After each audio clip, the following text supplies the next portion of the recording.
আসসালামু আলাইকুম, কেমন আছেন সবাই? আবার আপনাদের মাঝে আমি নতুন একটা রান্না নিয়ে আসলাম। তো আজকে আমি আপনাদেরকে কক মুরগি রান্না করে দেখাবো।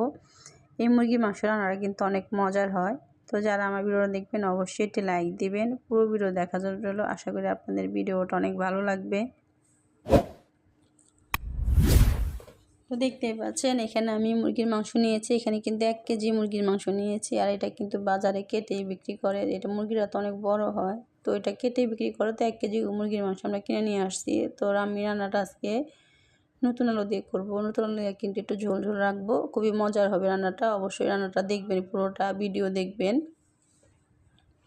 তো দেখতে পাচ্ছেন চুলায় একটি প্যান বসিয়ে দিয়ে পরিমাণ তেল দিয়ে দিলাম। আর এখানে আমি কিছু গরম মশলা দিয়ে দিলাম, 2টা তেজপাতা, এলাচ, দারুচিনি, লবঙ্গ দিয়ে দিয়েছি। আর এখানে আমি 5টা পেঁয়াজ কুচি করে রেখেছিলাম, সেই পেঁয়াজটাও দিয়ে দিলাম।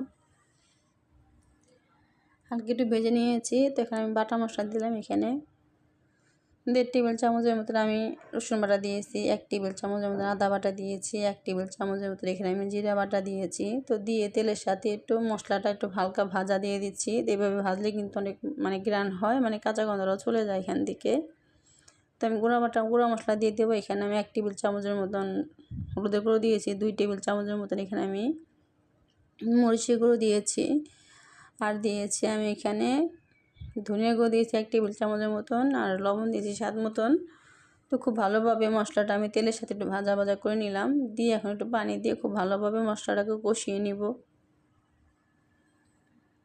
তো দেখতেই পাচ্ছেন আমার কিন্তু মশলাটা খুব ভালোভাবে কষানো হয়ে গেছে। তেলটা উপরে উঠে গেছে, মশলাটা নিচে আছে। তো মশলাটা ভাবে কষানো হয়ে গেছে।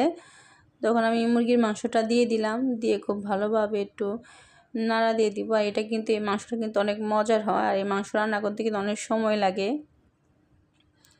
গরুর মাংস রান্না করতে যতটুকু সময় লাগে প্রায় সেম এতটুকু সময় লাগে।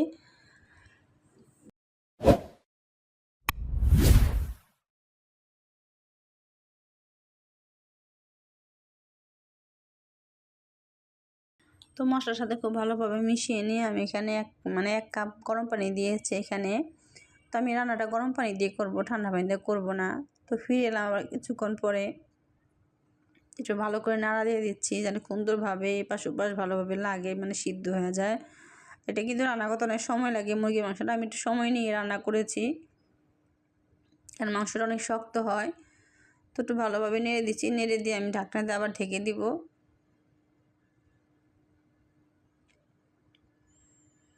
এতে ফিরে এলাম আবার কিছুক্ষণ পরে, আমার মাংসটা কিন্তু খুব ভালোভাবে কষানো হয়ে গেছে। তো আমি আস্তে আস্তে করে নাড়া দিয়ে দিচ্ছি 4-5টা।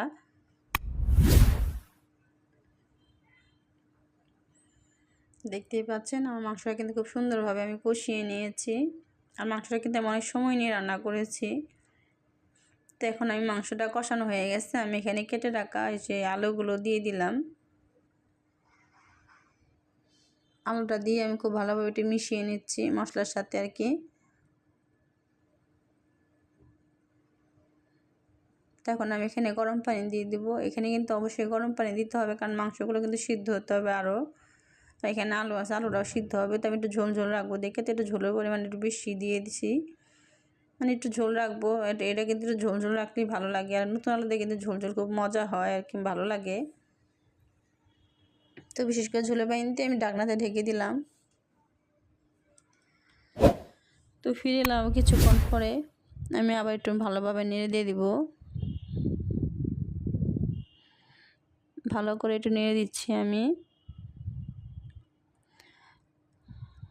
আমি আবারও ঢাকনা দিয়ে ঢেকে দিব।